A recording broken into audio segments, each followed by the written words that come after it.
AP శాసన మండలిలో ఆడబిడ్డ నిధి పథకం అమలుపై చర్చ జరిగింది. ఆడబిడ్డ నిధి ఎప్పటి నుంచి ఇస్తారని వైసీపీ సభ్యులు సూర్యనారాయణరాజు, వరద కళ్యాణి ప్రశ్నలు అడిగారు.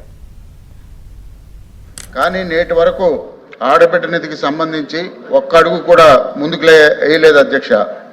ఒక్క మహిళా ఖాతాలో కూడా ఒక్క రూపాయి కూడా జమ చేయలేదు అధ్యక్ష. ఇంకో పక్క ఒక మంత్రి గారు అంటారు అధ్యక్ష, ఆడబిడ్డ నిధి అనేది అమలు చేయాలంటే ఆంధ్ర రాష్ట్రాన్ని అమ్మేయాలని చాలా పబ్లిక్గా చెప్పారు అధ్యక్ష. ఆడబిడ్డ నిధి కోసం ఎంతమంది లబ్ధిదారులను ఎంపిక చేశారు అనే లెక్కలు కనీసం ఇప్పటికీ స్పష్టంగా లేవు అధ్యక్ష. బడ్జెట్లో కూడా ఆడబిడ్డ నిధికి సంబంధించి శూన్యహస్తాలే చేపట్టారు అధ్యక్ష. నేను మంత్రి గారికి ఒకటే అడుగుతున్నాను అధ్యక్ష, పరిశీలన అంటే ఏంటి? ఆడబిడ్డ నిధి పథకం ఎప్పటి నుంచి అమలు చేస్తారో కనీసం పరిశీలన చేశారా? పథకానికి ఎంతమంది లబ్ధిదారులకు అర్హత ఉందో కనీసం పరిశీలన చేశారా? ఎన్ని వేల కోట్లు అవసరమో పరిశీలన చేశారా? ఆడబిడ్డ నిధి పథకం నిబంధనలపై ఏమైనా మంత్రివర్గ ఉపసంఘం వేసి పరిశీలన చేశారా? రూల్స్ పైన అధికారులతో ఏమైనా కమిటీ వేశారా? దీని మీద మంత్రి గారు కానీ, గౌరవ మంత్రి గారు కానీ, గౌరవ ముఖ్యమంత్రి గారు కానీ ఏమైనా సమీక్ష చేశారా? స్పష్టంగా దీని మీద సమాధానం చెప్పాల్సిందిగా మంత్రి గారిని వేడుకుంటున్నాను. అయితే వైసీపీ సభ్యుల ప్రశ్నలకు మంత్రి కొండపల్లి శ్రీనివాస్ సమాధానమిచ్చారు. సూపర్ 6 లో ఇచ్చిన ప్రతి హామీని అమలు చేసేందుకు ప్రభుత్వం సిద్ధంగా ఉందన్నారు.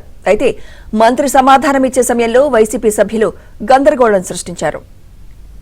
సూపర్ 6 పథకాల్లో ప్రతి పథకం కూడా ఇంప్లిమెంట్ చేయడానికి కార్యాచరణ చేస్తున్నాము. ఈ ప్రభుత్వం ఎంత నిబద్ధతతో పనిచేస్తున్న విషయాన్ని తెలియజేస్తున్నాం అధ్యక్ష. పెన్షన్ నిమిత్తం గత వైఎస్ఆర్ ప్రభుత్వంలో కేవలం నెలకి 1500 కోట్లు, నెలకు 1500 కోట్లు ఖర్చు పెడితే ఈ ప్రభుత్వం 2700 కోట్లు ఖర్చు పెడుతుంది అధ్యక్ష. సంవత్సరానికి 72,000, 14,400 కోట్లు అదనంగా ఖర్చు పెడుతున్నారు అధ్యక్ష. సంవత్సరానికి పెన్షన్లో 5 ఏళ్ల కాలంలో 72,000 కోట్లు అదనంగా ఖర్చు పెడుతున్నారు అధ్యక్ష. మరి గత ప్రభుత్వంలో వాళ్ళకి ఇచ్చిన కాల పరిమితంలో 5 ఏళ్ల కాలంలో పెన్షన్ కోసం 93,000 ఖర్చు పెడితే ప్రభుత్వం 1,60,000 ఖర్చు పెడుతుంది. అలాగే అన్నదాత సుఖీభావ అధ్యక్ష, వాళ్ళు అడిగిన సమాధానం అధ్యక్ష. వాళ్ళు ప్రశ్న డివేట్ అయ్యి ప్రశ్న అడిగేటప్పుడు వారి ప్రభుత్వంలో పెన్షన్ ఎంత ఇచ్చారు, అమ్మఒడి ఎంత ఇచ్చారు అన్ని చెప్పుకుని వచ్చారు.